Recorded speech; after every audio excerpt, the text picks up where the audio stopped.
오늘부터 다시 야고보서로 돌아가서요. 제가 야고보서 강해를 계속 이어가려고 합니다. 사랑하는 성도님들, 제가 안식월을 가기 전에 이 야고보서를 강해를 해야겠다. 이 강해 설교를 해야겠다라고 마음먹은 것은요. 그러니까 이 야고보서가 전하는 이야기가, 그러니까 우리가 이 세상에서 살아가면서 어떤 시험을 만났을 때, 어떤 고난을 만났을 때, 혹은 유혹을 만났을 때 흔들리지 않고 그 모든 것들을 이겨낼 수 있는, 그래서 우리가 신앙의 정체성을 지키고 그리고 흔들리지 않고 살 수 있는 이 지혜, 이 지혜를 주는 책이 이 야고보서이기 때문이었습니다. 그래서 저는 이 야고보서를 우리 성도님들이 같이 읽고 묵상하면서 세상을 이기는 지혜, 이 지혜를 얻게 되기를 정말 축원합니다.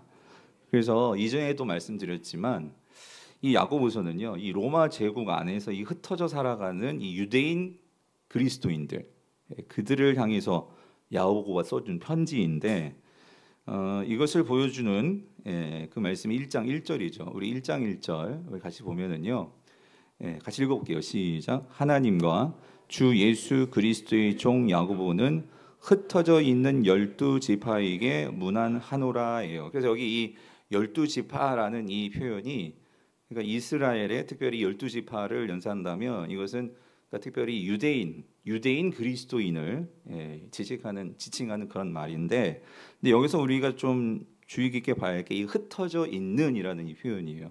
이 흩어져 있다.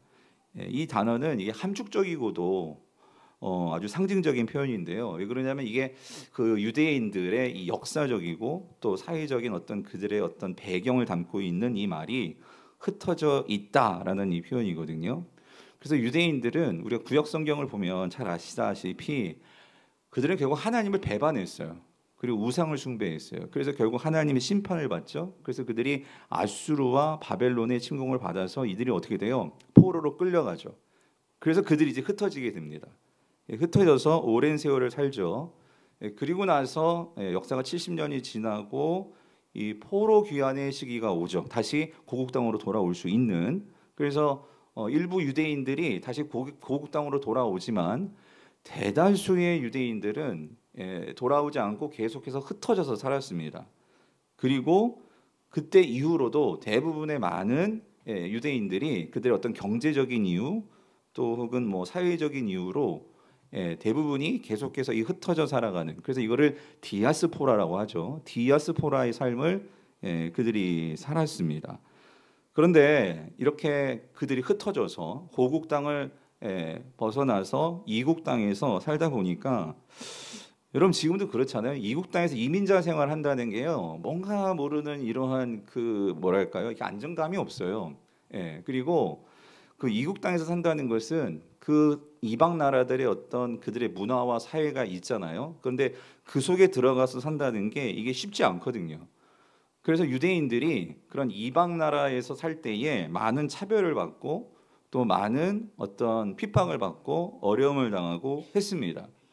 근데 특별히 오늘 이 야고보서를 읽는 이 독자들은 유대교에서 기독교로 개종한 유대인들이거든요. 그러다 보니까 이들은 그러니까 유대인들 그 안에 공동체 안에도 끼지 못하고, 이들은 완전히 그러니까 이방 세상에도 속하지 못하고 그런 유대인 공동체 안에도 속하지 못하고, 완전히 이들은 여기도 아니고 저기도 아니고, 그러니까 이들은 더욱더 세상 속에서 차별과 핍박과 이 어려움을 당하고 있는 실정이 오늘 이 흩어져 있는 유대인 그리스도인들의 상황이라는 거죠. 그래서 이 야고보는요 1장 2절에서 이렇게 권면을 합니다. 같이 한번 읽어볼게요. 시작. 내 형제들아, 너희가 여러 가지 시험을 당하거든 온전히 기쁘게 여기라요. 그러니까 시험을 당한다는 그 소리예요. 이 그리스도인들이, 유대인 그리스도인들이 여러 가지 시험을 당하고 있다는 거죠. 학자들의 연구에 따르면 이 야고보서가 쓰여진 시기를 AD 44년에서 60년으로 봅니다. 그러면 이때가 어느 때냐? 이때는요 우리가 히브리서나 혹은 뭐 베드로 전서나 이런 서신서들은 AD 64년경 네로 박해 시대입니다. 그리고 여러분들이 지금 묵상하고 있는 요한계시록은 AD 90년 도미티안 황제 시대입니다. 근데 기독교 역사에서 네로 황제 시대와 도미티안 시대는 교회에 핍박과 박해가 있던 시대였거든요. 그러니까 우리 흔히 알고 있는 이렇게 기독교인들을 콜로세움에 이렇게 넣어가지고 사자밥이 되고 혹은 화형대에서 막 태워 죽이고 했던 게 이런 네로 박해와 이 도미티안 황제 이 박해 시기였거든요. 그런데 이 야고보서는 아까 말씀드렸죠. 몇 년에 쓰여졌다고요? 44년에서 60년. 그렇기 때문에 이때는 막 성도들을 예수님 믿는다고 막 그렇게 사자의 밥이 되게 하고 불태워 죽이고 그런 거는 없었어요. 그런 박해는 없지만 지금 이 야고보서의 편지를 읽는 이 유대인 그리스도인이 당하고 있는 핍박과 어려움과 이 시험은 뭐냐면, 그러니까 이 이방 사회라는 주류 사회에서 이들이 배제되어서 그러니까 배척당하고 소외당하고 모욕당하고 그러면서 어떤 경제적인 불이익을 당하고 이런 상황이 지금 이 야고보서의 독자들이라는 거죠. 자, 그렇게 보면 지금 이 야고보서의 이 독자들의 상황이 어떤 면에서는 우리들의 상황과 더 비슷한 것 같아요. 왜냐하면 특히 오늘 저와 여러분들이 예수 믿는다고 뭐 여러분들이 사자밥이 되고 불타주고 그러진 않잖아요. 그런데 오늘 우리도요. 그러니까 야고보 당시나 지금 우리들이나 우리는 모두가 다 이 세속사에서 살아가고 있잖아요.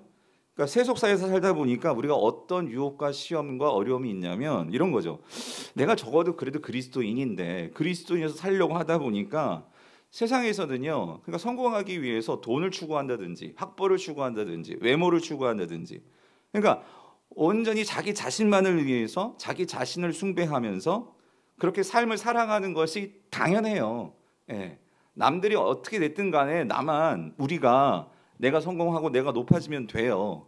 그런데 우리는 그리스도인들이잖아요. 그래서 우리는 배운 게 있잖아요. 들은 말씀이 있잖아요. 성경은 뭐라고 말해요? 우리는 자기를 부인하고 우리는 어떻게 해요?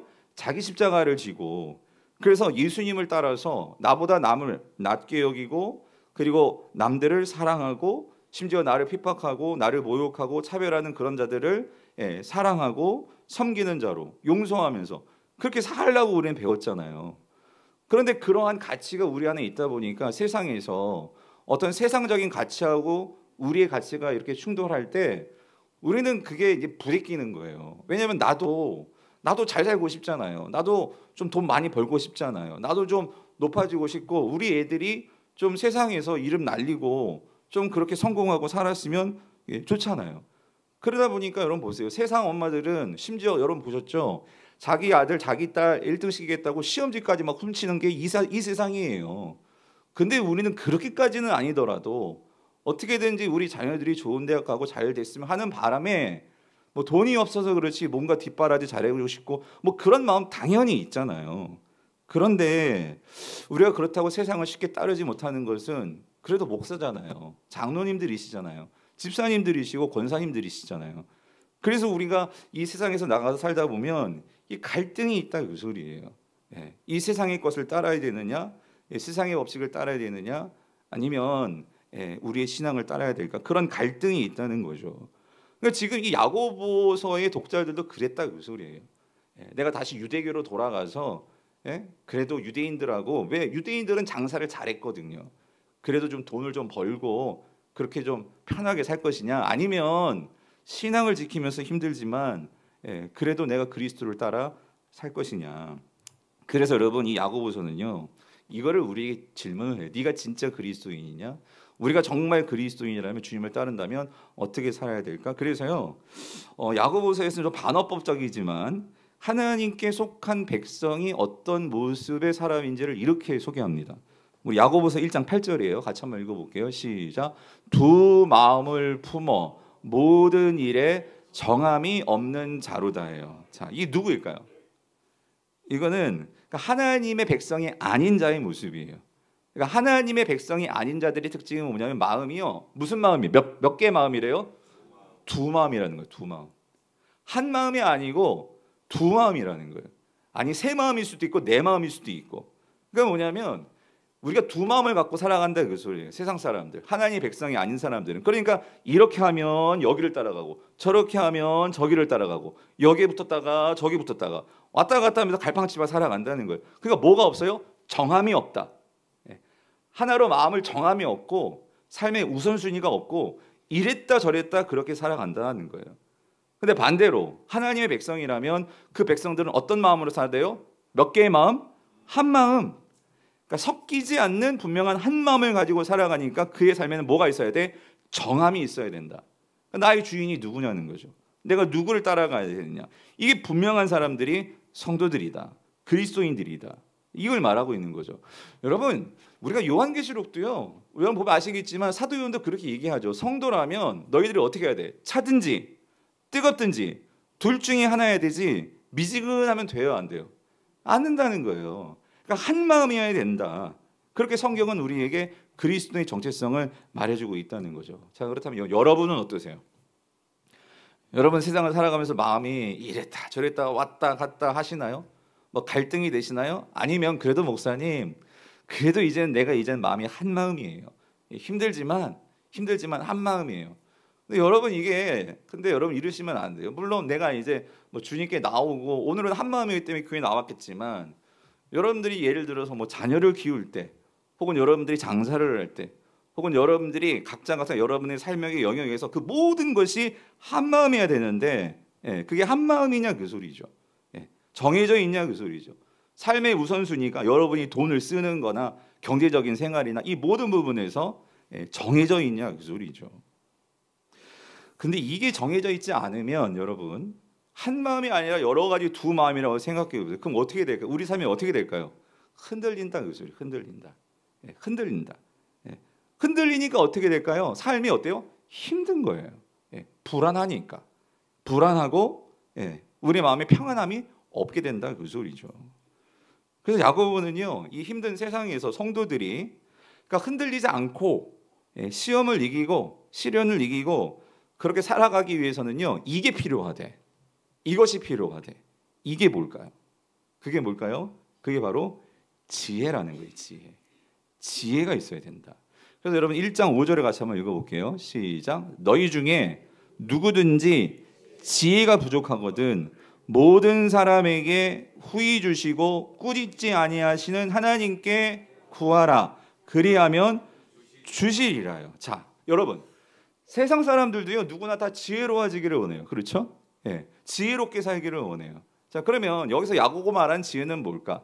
그런 세상에서 세상을 잘 살아가는 그런 삶의 경험에서 우러러 나오는 어떤 삶의 노하우, 뭐 삶의 어떤 그러한 지혜, 지식 이걸까요?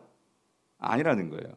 지금 야고보가 말하는 지혜는 이 지혜는 어떤 지혜예요? 세상의 지식이 아니죠. 세상의 지혜가 아니고 이 지혜는 어떤 지혜예요? 성경에서 말하는 지혜의 가장 중요한 핵심은요. 하나님과의 관계에서 나오는 지혜라는 거예요. 다시 말하면 하나님과의 관계에서 나오는 그 경험으로부터 나오는 깨달음이라는 거예요. 그게 뭐냐면 지혜입니다. 즉 하나님이 주시는 지혜라는 거예요. 그래서 여기서 말하죠. 누구에게 구하래요? 너희가 지혜가 부족한 것 같으면 누구에게 구하래요? 하나님께 구하라 그 소리예요. 하나님과의 관계에서 나오는 지혜가 있다 그 소리입니다. 성도들은 그 지혜를 가져야지만 분명하게 흔들리지 않고 한 마음을 정하고 살 수 있다 그 소리예요. 그래서 오늘 우리가 읽은 이제 야고보서 3장 13절부터 18절이 이 지혜에 대한 좀 더 구체적인 설명입니다. 그래서 오늘 우리가 읽은 본문에서는요, 그러니까 하나님이 주시는 지혜하고 세상이 주는 지혜를 대조를 해요. 그래서 겉보기에는 세상의 지혜가 좀 더 우리를 풍요롭게 만들어주고 뭔가 우리의 삶을 편하게 만들어주고 더 지혜롭게 그렇게 겉보기에는 그렇게 보일지 몰라요. 그런데 오늘 분명히 말씀합니다. 세상의 지혜는 그런데 그 마지막이 뭐냐? 오늘 본문에서 이렇게 말을 하죠. 그 마지막은 뭐예요? 시기와 다툼이다 그 소리예요. 세상의 지혜를 따라가다 보면 지금 당장은 내가 높아지는 것 같아요. 잘 사는 것 같아요. 그런데 그것이 내 주변에 뭘 만들어내요? 시기를 만들어내고 다툼을 만들어내고 결국 모든 것이 뭐로 끝나느냐? 악함으로 끝나게 된다. 이게 세상의 지혜를 따라가는 자의 마지막의 모습이라는 거죠. 그러나 하나님의 지혜는 어때요? 하나님의 지혜는 결국 모든 것을 화평케 한다. 내 안에는 평강이요 내 주변 사람들과는 화평케 하는 것이 무슨 지혜예요? 하나님이 주시는 지혜라는 거예요. 그래서 여러분 누구나 이 세상을 살아가면서 우리가 잘 살기를 원하죠. 그러니까 한 번뿐인 인생을요 좀 뭔가 의미 있고 가치 있고 그래서 결국은 후회하지 않고 살기를 원하잖아요. 그래서 우리가 진짜 후회함 없이 살기 위해서는 뭐가 필요하냐? 지혜가 필요한데 결국 지혜라는 것이 그렇다는 거예요. 정말 우리 인생에서 후회함이 없이 진정한 가치 있는 삶을 살도록 인도해주는 그 능력이 지혜인데, 그렇다면 이거죠. 세상에 많은 지혜가 있는데 그럼 우리는 어떤 지혜를 선택해야 될까? 그리고 어떤 지혜를 가지고 살아가야 될까? 오늘 저와 여러분요, 위로부터 내려주는 하나님의 지혜인 줄 믿습니다.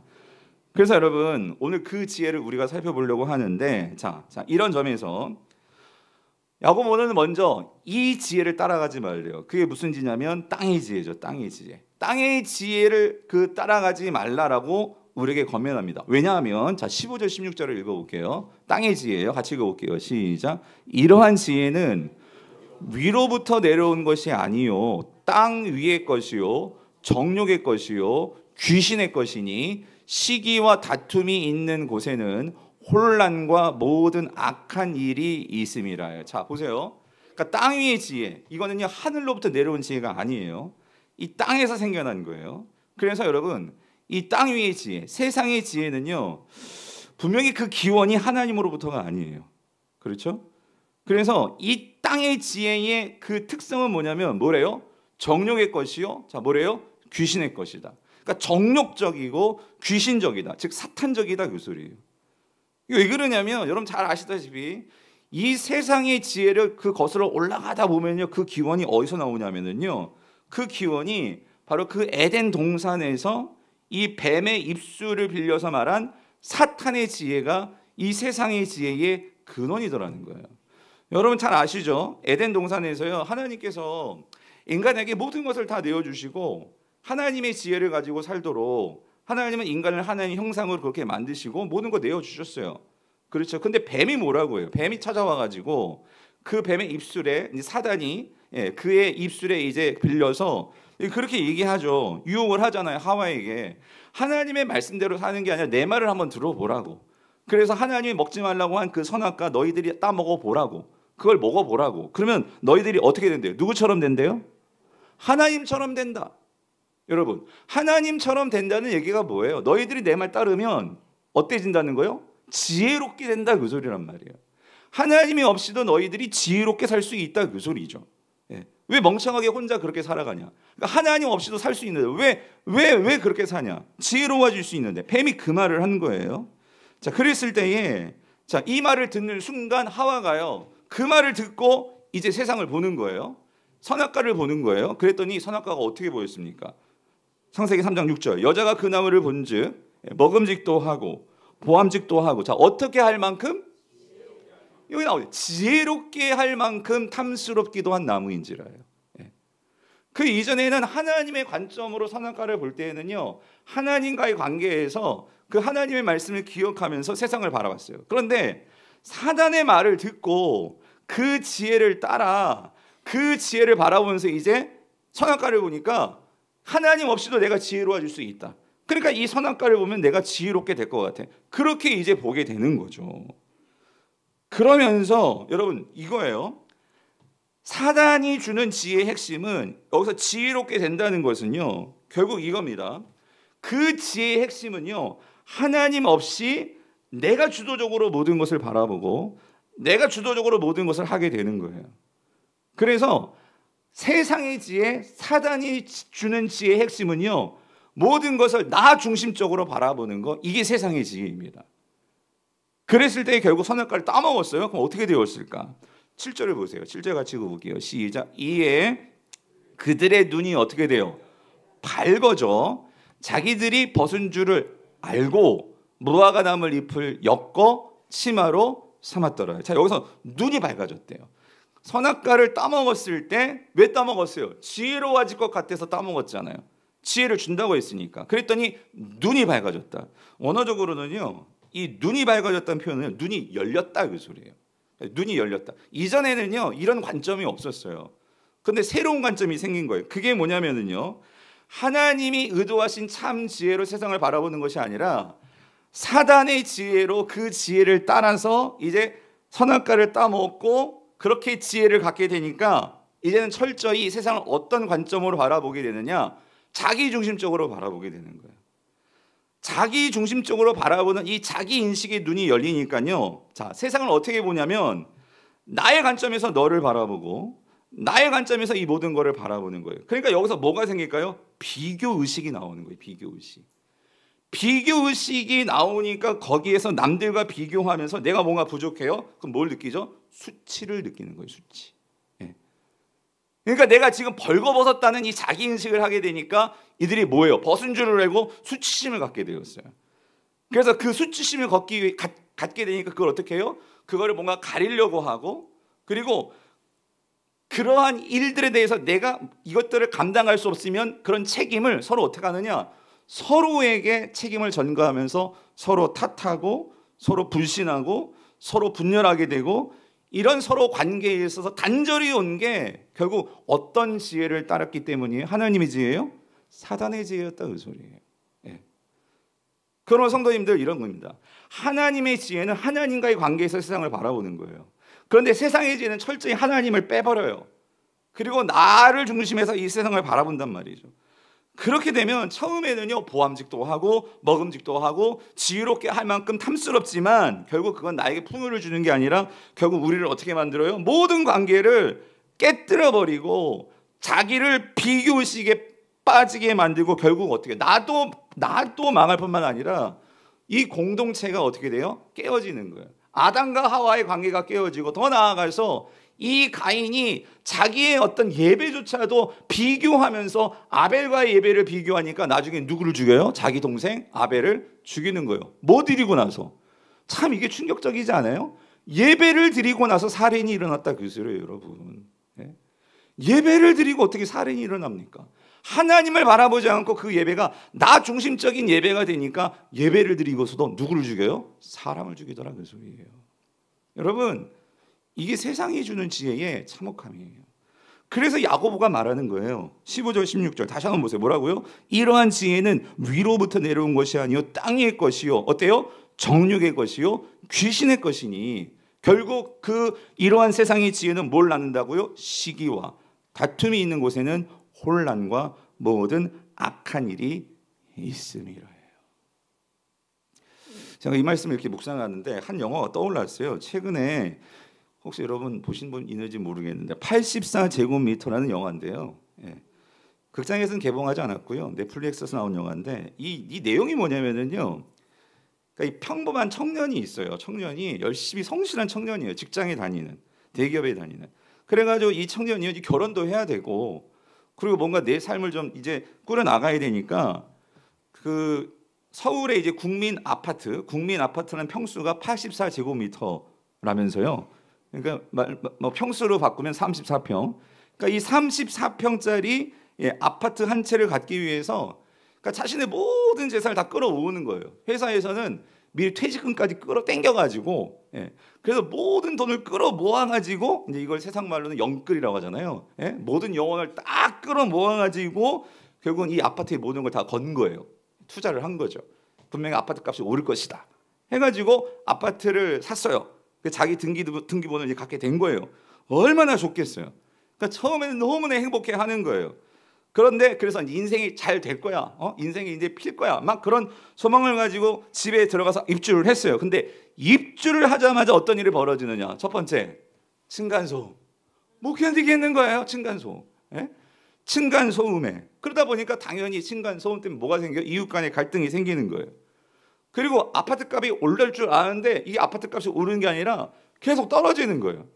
그러니까 대출 이자는 계속 내야 되니까 어때요? 이자는 계속 높아지고 돈은 계속 내야 되고, 그러니까 대출 압박이 겹치면서 삶이 점점 어떻게 돼요? 이제 점점 삶이 쪼들어드니까요. 집에서 전기도 못 켜, 물도 못 써. 그래가지고 회사에 가서 거기에 가서 지금 막 세수하고, 거기서 커피 끓여 먹고 그러면서 아파트는 자기 아파트인지 모르겠지만 삶은 점점 피폐해지는 거예요. 삶은 점점 혼란해지는 거예요. 고통이 더욱더 증가되고 정신적으로 붕괴되는 그 이야기가 이 이야기예요. 결국 그렇게 믿고 의지했던 내 집 마련의 꿈은 다 깨어지고, 그 안정과 평안의 터전이라고 생각했던 이 아파트가 그에게 뭘 가져다 줬느냐? 시기와 다툼과 불신과 고통의 공간으로 바뀌어버린 거예요. 그래서 이 영화 마지막에 이런 질문을 해요. 정말 이게 우리가 꿈꾸던 삶인가? 이게 진짜 지혜로운 선택인가? 네? 사랑하는 성도님들, 모든 사람들이 아파트 사면은 뭐 그래도 부동산에 투자하는 게 최고야. 뭐 그러니까 누구나 다 막 연끌을 했어. 근데 요즘은 또 어때요? 그게 아니죠. 예? 비트코인이야, 비트코인. 코인에 그냥 다 투자를 해야 돼. 뭐 요즘 뭐 스테이블 코인이야. 뭐 그러면서 세상은요 별의별 지혜들이 막 다 나와요. 그런데 여러분 그거 아세요? 그 모든 뒤에는 배후 세력들이 있다는 거 아시잖아요. 그걸 모르고 그냥 투자한 사람들은 나중에 어떻게 다 돈 날리고 거기에서 어떻게 돼요? 남들을 또 돈 딴 사람들에서는 시기하게 되고 다투게 되고. 여러분 이게 야고보서의 말씀이 오늘날 이 세상을 정확하게 말해주고 있지 않냐고요. 또 한 가지 세상의 지혜가 보여주는 예가요. 제가 얼마 전에 신문을 보다가 이 저의 눈을 사로잡는 기사가 있었는데요. 제목이 이래요. 7월 10일 기사였어요. 도봉구 10년간 3억 오를 때 서초구 아파트 20억 뛰었다. 부재가 똘똘한 한 채 10년이요. 제가 왜 이 기사가 눈에 확 들은 좀 먼저 도봉구 때문이었어요. 도봉구. 제가 도봉구에 있으니까. 근데 제가 이 기사를 딱 보는 순간 뭐가 떠올랐냐면 우리 성도님들이 딱 머릿속에 떠오르는 거예요. 왜냐하면 이 신문 기사 봤을 때 우리 도봉구에 아파트 집 가지고 계신 우리 집사님, 권사님들, 우리 성도님들 어떤 마음이셨을까 궁금한 거예요. 어떤 마음이셨어요? 평안하셨습니까? 그래서 저는 우리 교회 성도님들은 뭐 이런 거야. 아유, 뭐 주님, 우린 천국이 내 집인데, 그럴 거라고 믿는데, 근데 여러분 혹시 이런 분 계세요? 아휴, 내가 그 10년, 20년 전에 그 강남에 볼바인데 그때 거기 아파트를 샀어야 했는데, 그때 내 친구가 거기 투자라고 했는데, 내가 지금 내 아내 말 믿고 그냥 여기다 아파트 샀다가 완전히 지금 어디로 나가지도 못하고, 도망치지도 못하고 쌍문동에 그냥 매여가지고, 뭐 혹시 도봉구에 매여가지고 이렇게 사는 건 아니야. 그러면서 막 여러분 강남에 집 사고 아파트값 오른 막 친구들이 막 부럽고 그래서 막 시기심이 나고 혹시 그러지는 않으셨겠죠? 근데 요즘 항상 나오는 말이 그러잖아요. 그래서 뭐 도봉구에 아파트 뭐 몇 채를 갖고 있는 것보다 강남에 그래서 똘똘한 집 한 채라고 하잖아요. 똘똘한 집 한 채 갖는 게 정말 그게 이익인데 또 그런 거 보면 그럼 난 똘똘하지 않은 건가? 내가 여기 살기 때문에 도봉구에 살고 있기 때문에 난 똘똘하지 않은 거야?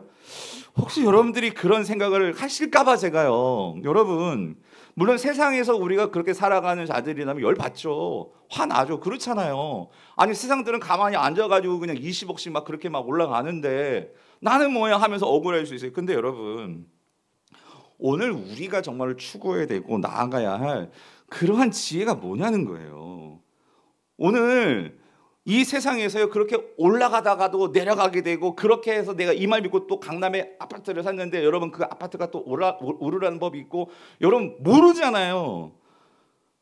그런데 우리의 문제의 포인트는 뭐냐면 세상이 이렇고 저렇고 하면 혹시 우리가요 그러한 세상이 말하는 그러한 지혜를 동경하고 거기에 마음을 두고 그러다 보니까 내 마음에서도 일어나지 말아야 할 시기심이 나오고 다툼이 나오고 원한이 나오고 그러니까 내 마음이 어때요? 항상 어때요? 힘들잖아요. 피곤하잖아요.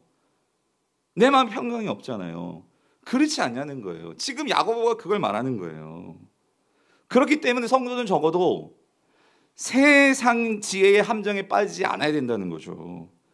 그래서 세상의 지혜를 따르지 않아야 되는데 그러기 위해서 야고보는 이 방법을 우리에게 제시해요. 해결책을 말하는데 그게 뭐냐면 14절이에요. 14절 가시고 올게요. 시작. 그러나 너희 마음속에 독한 시기와 다툼이 있으면 뭐 하지 말래요? 자랑하지 말라. 그리고 뭐 하지 말래요? 진리를 거슬러 거짓말하지 말라예요. 그러니까 여러분 만약에 내 마음 가운데 그런 막 속상감이 있어. 내가 왜 내가 이 세상에 이걸 몰라가지고 나는 지금 이렇게 손해를 보는 거야? 왜 이렇게 힘든 거야? 만약에 여러분들이 세상의 지혜를 내가 없어가지고 여러분 내가 똘똘하지 않은 것 같고 손해 본 것 같고 여러분 그럴 때 그래서 독한 시기와 다툼이 있을 때 야고보는 말해요. 뭐 하지 말래요? 첫 번째 뭐 하지 말라? 자랑하지 말라는 거예요. 그럼 자랑하지 말라. 그럼 뭘 자랑하지 말라는 걸까? 그래서 여러분 여기에는 목적어가 안 나와 있어요. 뭘 자랑하지 말라? 대상이 나와 있지는 않아요. 근데 문맥상으로 보면 그러니까 세상의 지혜를 자랑하지 말라는 거예요. 근데 여기서요 여러분 이 자랑하다라는 이 헬라어가 원어를 보면은요 이 카우마이인데 이 카타카우 카우마이는요 이중적인 의미가 있어요. 이게 앞뒤로 이렇게 뒤집어서 또 앞뒤로 쓸 수 있는 의미가 있는데 첫 번째가 자랑하다고요. 이걸 뒤집으면 어떤 의미가 있냐면 이게 신뢰하다예요. 신뢰하다. 그러니까 이게 무슨 말이냐면 여러분 내가 뭔가를 자랑한다는 것은요 내가 이걸 신뢰하기 때문이에요. 이것이 나를 성공시켜주고 이것이 나를 분명히 잘되게 해줄 거야 라는 이 신뢰가 있으니까 그걸 난 뭐 하는 거예요? 자랑하는 거죠. 그러니까 이 말은 다시 말하면 이거 너희들이 그런 세상지에 신뢰하지 말라 그 소리예요. 있다가도 없어지고 언제 어떻게 될지 모르는 그 세상 지혜를 신뢰하지 말아라. 왜? 세상 지혜를 신뢰하면 결국 우리에게 나타나는 것은 뭐 시기와 다툼과 분열과 혼란이라는 거예요. 혼란. 그래서 성경은 우리에게 뭐라고 말씀하시냐면 예레미야가 이렇게 얘기하죠. 9장 23절 24절 같이 한번 볼게요. 같이 읽어보겠습니다. 시작. 여호와께서 이와 같이 말씀하시되 지혜로운 자는 그의 지혜를 어떻게 해요? 자랑하지 말라. 용사는 그의 용맹을 자랑하지 말라. 부자는 그의 부함을 자랑하지 말라. 그러니까 이 자랑하다는 걸요 신뢰로 바꿔보면요 의미가 통하는 거예요. 그러니까 네가 지혜로워? 세상적인 지혜를 그렇게 많이 갖고 있어? 그 지혜 신뢰하지 말어. 네가 용맹에 권력이 있어? 그 권력 신뢰하지 말어. 네가 그렇게 부요해? 그 부가 영원히 갈 것 같아? 그 부를 신뢰하지 말라 그 소리예요. 그러면 우리가 뭘 신뢰해야 되느냐? 그 24절 말하는 거예요. 자랑하는 자는 이것으로 자랑할지니 뭐요? 곧 명철하여 뭐예요?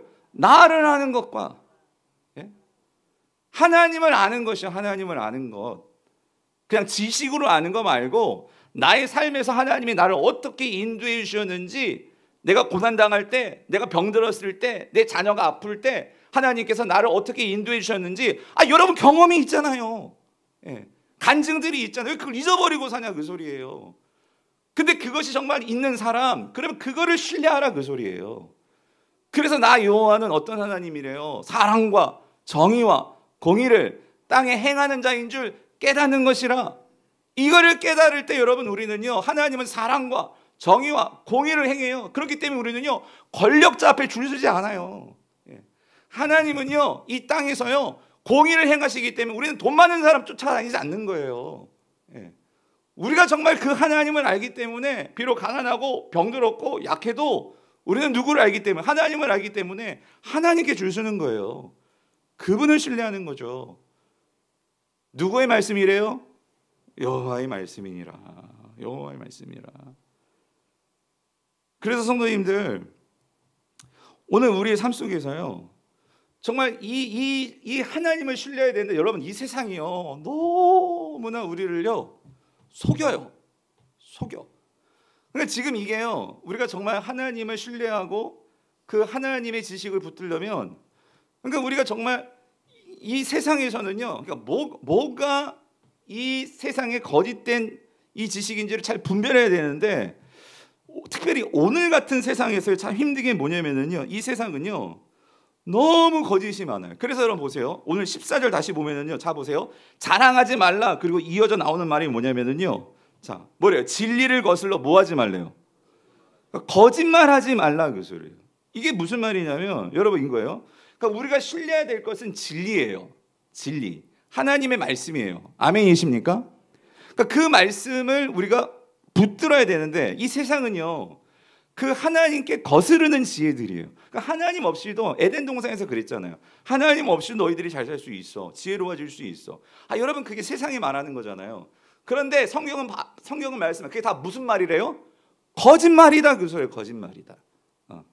세상의 지혜가 우리를 잘 되게 해줄 것처럼 그렇게 말을 하는데 그게 다 거짓말이라는 거예요. 거짓말. 그러면 여러분 우리가 이 세상의 지혜와 하나님의 지혜를 분별하기 위해서는요. 그러니까 뭐가 진짜고 뭐가 거짓인지를 분별해야 되거든요. 근데 우리의 문제는 뭐냐면 오늘날 같은 세상은요. 너무나 많은 정보가 많아. 너무 많은 정보.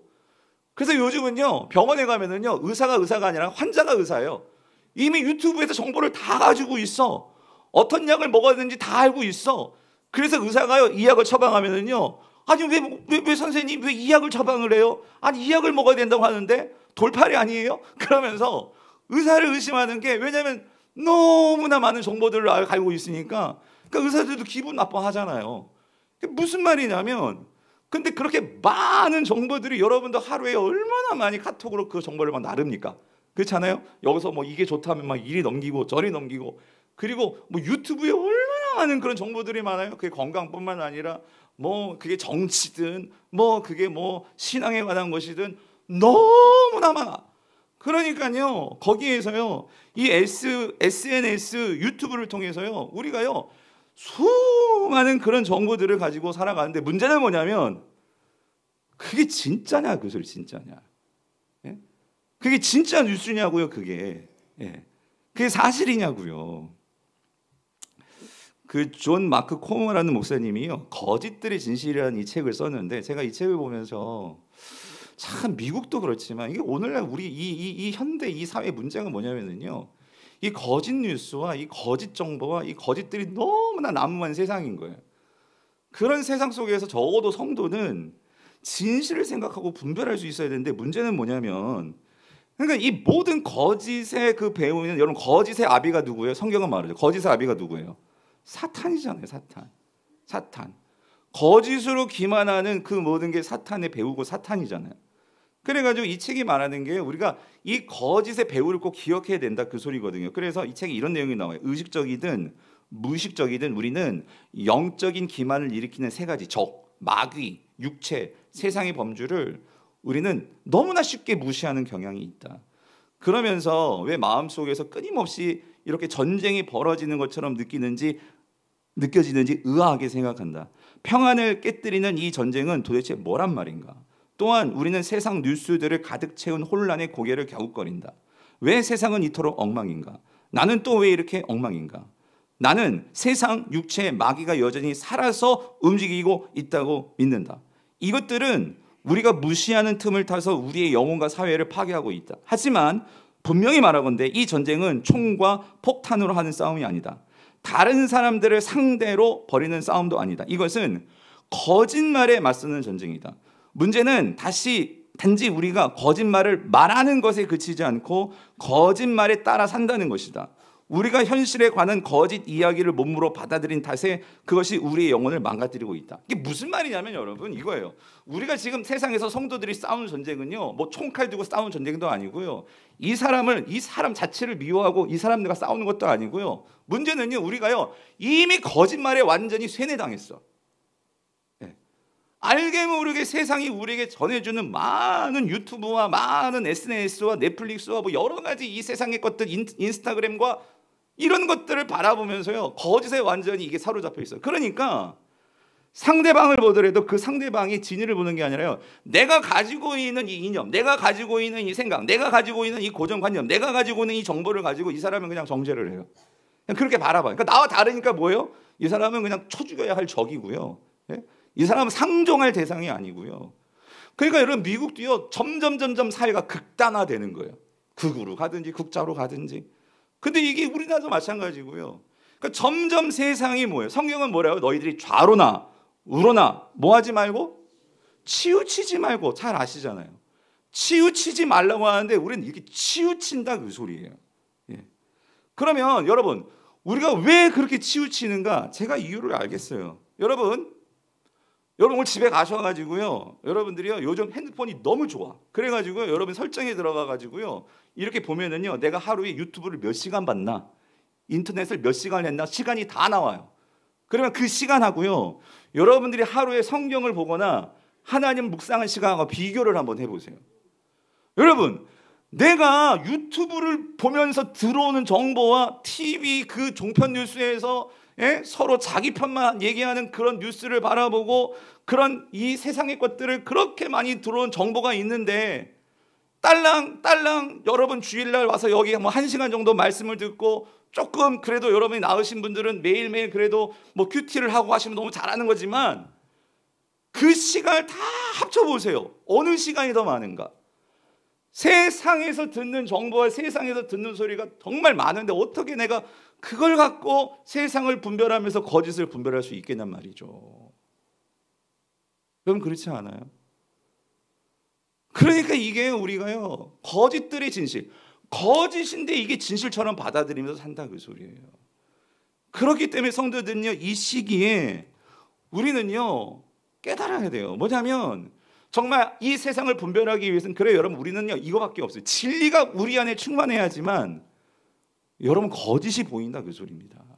아멘이십니까? 그래서 여러분 야고보가요 오늘 저와 여러분들이 어떤 존재인지를 분명히 말씀하시는데, 여러분 1장 18절 가시고 볼게요. 시작. 그가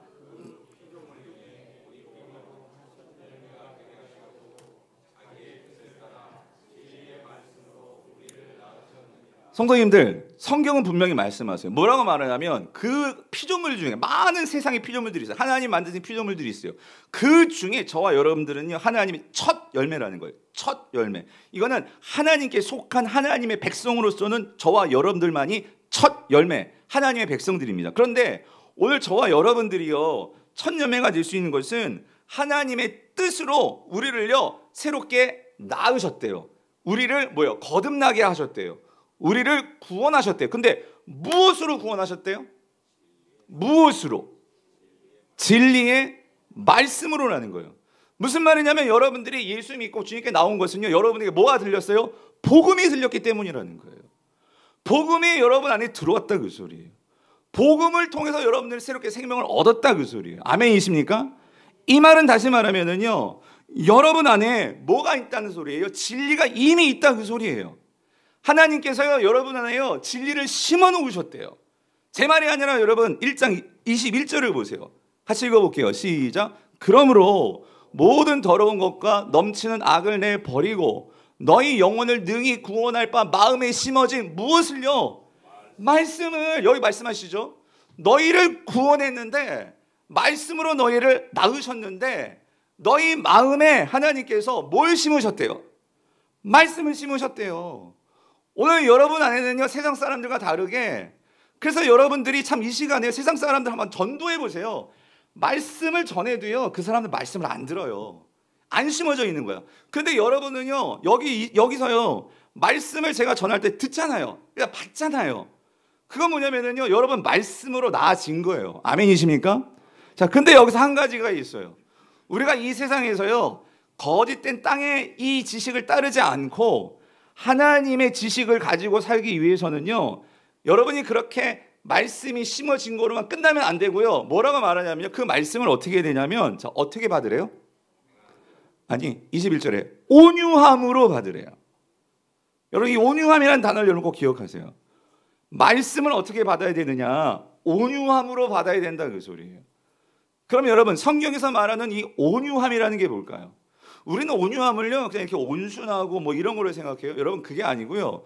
성경이 말하는 온유함은요 여러분 뭘까요? 그것은요 하나님의 말씀에 대한 바른 태도가 온유함이에요.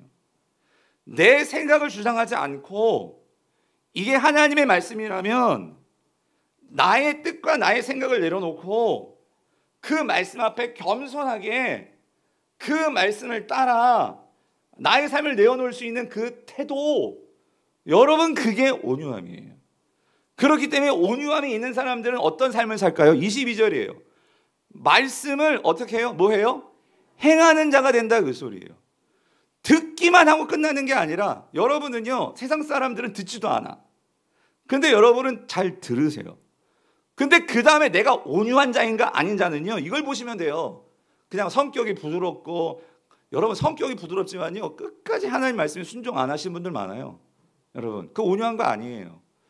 그 말씀을 어떻게 해요? 행하는 자가 될 때 그 자가 뭐라는 거예요? 온유하다 그 소리예요. 아멘이십니까?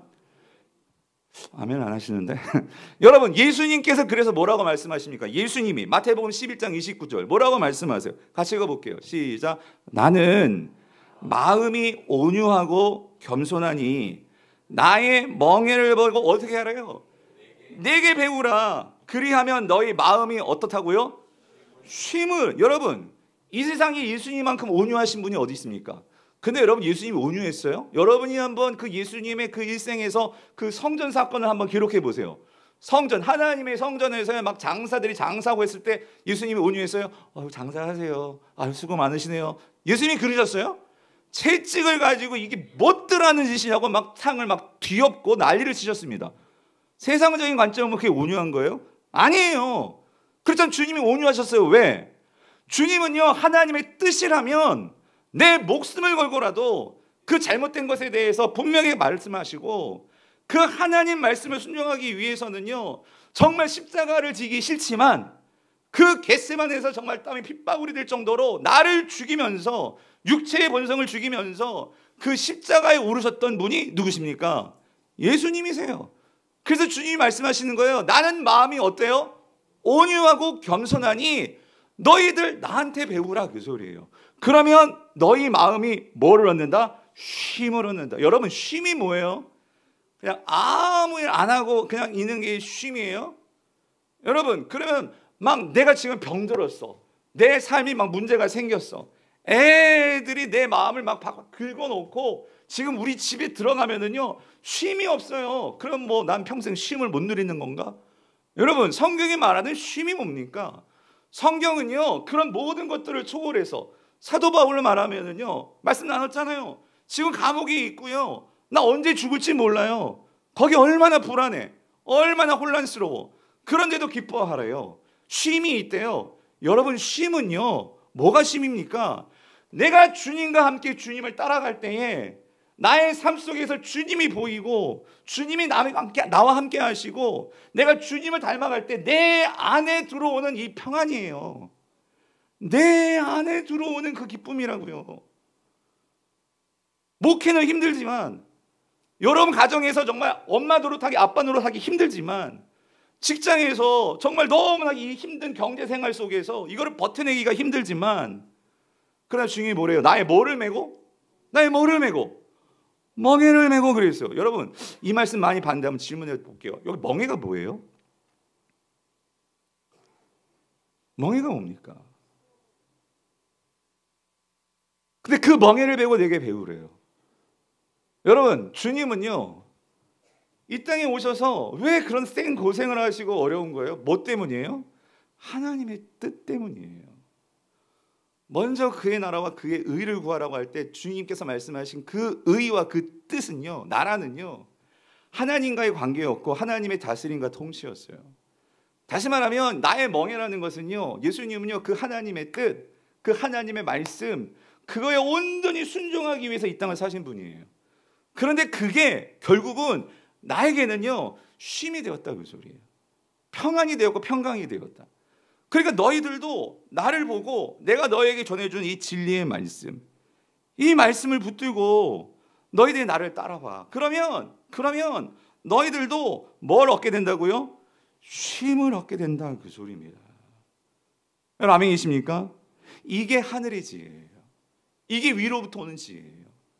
이 하나님의 뜻, 진리의 말씀을 따라 힘들지만 내가 하루하루 그렇게 살아가면서 그 하나님과 관계를 맺고 그 안에서 삶이 이런 거구나, 십자가가 이런 거구나, 신앙생활이 이런 거구나, 예배가 이런 거구나, 봉사가 이런 거구나, 그런 거를 알아가는 그 기쁨, 그것이 있을 때 우리는 거기에서 마음의 평강과 쉼을 누리게 된다는 거예요. 그래서 여러분, 오늘 본문요 17절에 보면은요, 이 위로부터 난 지혜가 결국 우리에게 주는 유익이 뭔지를 말씀해요. 17절 보세요. 이 오직 위로부터 난 지혜는 첫째 뭐가 돼요? 성결하다, 그 소리예요. 그러니까 성결하다는 건 깨끗하다. 왜 깨끗해요? 섞이지가 않았어. 왜? 한 마음이니까. 하나님의 지혜를 따르면은요, 오늘 주님께서 말씀하신 나는 온유하고 겸손하니 나의 멍에를 메고, 우리가요 고민하지 않고요, 그 하나님께서 보여주신, 예수님께서 보여주신 그 길, 좁으면 좁은 길, 그 말씀 붙들고, 힘들지만, 여러분 힘들어요. 힘들지만 그 말씀을 따라가면은요, 힘들지만 헷갈리지는 않아요. 힘들지만 그 길은요 성결해요.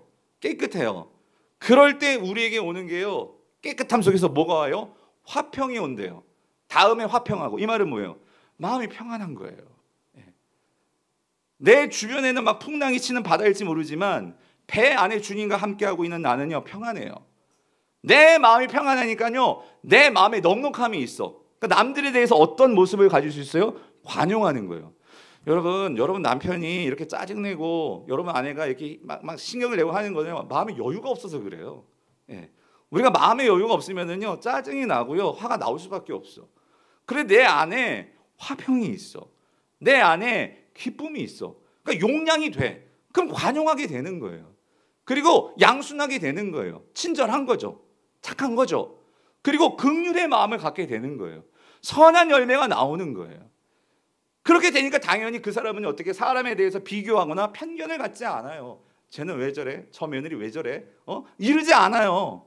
편견을 갖지 않고 거짓이 없다 그 소리예요.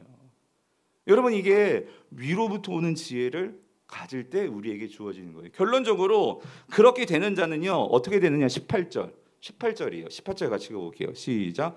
화평하게 하는 자들은 화평으로 씹어 의의 열매를 거두니라요. 자 여기서요 참 이 야고보가요 이 말씀을 여기에 다 녹아놨는데 그게 뭐냐면은 여기 의의 열매를 거둔다는 것은요 성경에서 의는요 반드시 누구와의 관계를 통해서만 나오는 걸까요? 하나님과의 관계를 통해서만 나올 수 있는 게 의로움이에요. 의로움. 예. 사람들은요 나 중심적으로 의를 추구하잖아요. 그럼 어떻게 되는 거예요? 그게 바리새인들이에요. 그러면요 사람들을 비교하면서 나보다 의롭지 않으면 사람들을 어떻게 해요? 정죄하게 되고요 비난하게 되는 거예요. 예수님은요 의로우신 분이지만 정죄하지 않았어요. 그 음란한 여인, 사람들이 돌로 쳐라 하는 그 여인에 대해서도 예수님은 뭐예요? 나도 너를 돌로 치지 아니하니까 가서 너희는 다시 죄를 범하지 마라 하면서 정죄하지 않은 거예요. 그러니까 무슨 말이냐면 하나님과의 관계를 맺으면은요 그 안에서는요 그러니까 의라는 게 나와요.